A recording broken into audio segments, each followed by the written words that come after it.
أكثرية نعاني من التهابات المفاصل والركب والعمود الفقري. هسه تقولون شنو وصفة العمود الفقري واللي عندهم دائما انحكاك بالفقرات واللي يصير عندهم انزلاق؟ مو بس هذا، واللي عندهم أكثر شيء آلام بالركب. يقول لك أنا ركبي أروح للدكتور، يقول لي معي راح أجيلكم بالوصفة. أهلا وسهلا بكم متابعين ونورت القناة. نبديها بالصلاة. اللهم صل وبارك على حبيبنا المصطفى. طبعا اليوم وصفتنا قلت لكم بالبداية الفيديو. ناخذ شعر مال الصوف الخروف، بس نقصصه ونذبل من عنده المو حلو ونخلي البي يعني زين. وش نسوي؟ بس نغسله ماي بارد، بس ماي بارد نغسله، بحيث يعني مو نغسله بتايت او نغسله بمواد هذه، لا غلط، بس مجرد نغسله ماي بارد. وش ناخذ اللية مات الخروف،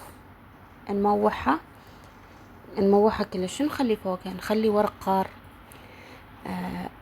حتى من نفورها نموحها ورق قار، فصين ثوم، ورقين قار وفصين ثوم، ونخلي زنجبيل، الزنجبيل يكون مطحون وحبة السوداء أو دهن النعناع، زيت النعناع خاص للمفاصل. وأخلي نص يعني ملعقتين كاملات من أي فوكس عندك، أي فوكس موجود عندك تخلي من عنده. أنا عندي هذا الفوكس لونه. فالمهم هذه شو نسوي؟ نخليه بهذه الشيشة. شو نسوي من عندها؟ ناخذ من هذا الزيت ونخليه على الصوفة. ايش راح نسوي؟ راح نخليها على المكان اللي بيه الألم. هسه راح تقولوا لي شلون اللفة؟ تبون قطعة شاش أبيض، حي الله شاش خفيف كون وبارد، نخليه عليها من الليل للصبح. شفتوا هاي انحكاك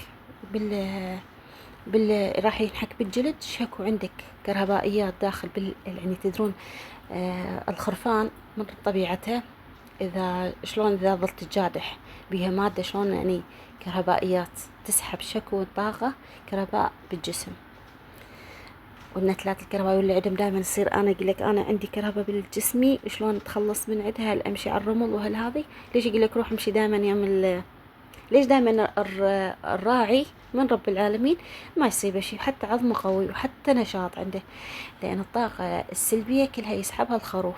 من طبيعة الصوف يسحب شكو طاقات سلبية بالجسم، والكهرباء الزايدة والماي بالجسم، هذه طبيعة الصوف.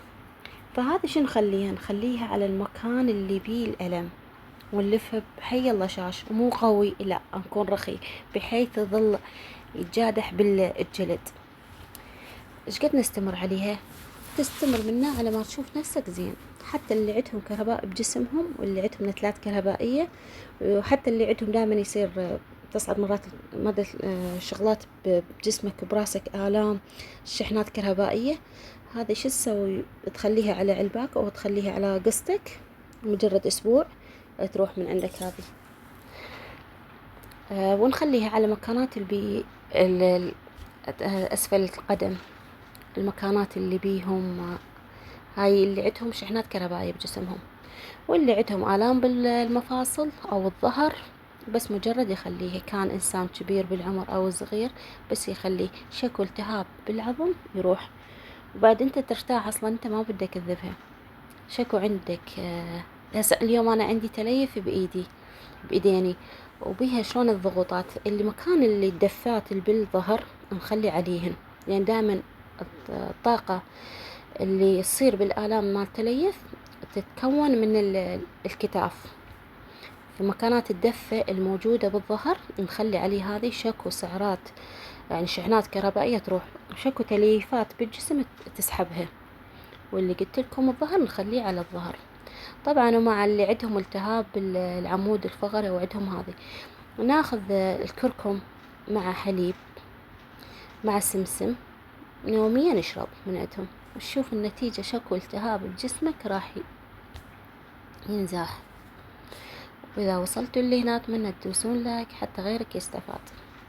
هذه اللي موعتها وقلت لكم خليت عليها فصين ثوم وورقتين قار، وخليت فوكس وزيت النعناع، وصار عندي زيت. وهل أدهن من عنده دائما جسمي إذا كان عندي آلام بالمفاصل، على طول أدهن. إن شاء الله تستفادوا من مواضيعي. أهلا وسهلا بكم متابعين.